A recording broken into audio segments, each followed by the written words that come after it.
Iran has initiated an unprovoked attack on the United States. All residents in the Asia-Pacific region are strongly advised to take the necessary precautions.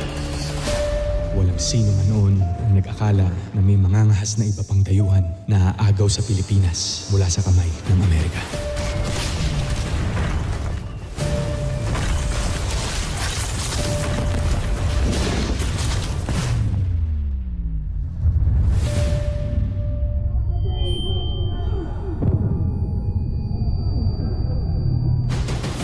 Bago sumiklab ang ikalawang digmaan, nagsimula ng magkagyera sa buhay namin ng aking Kuya Eduardo.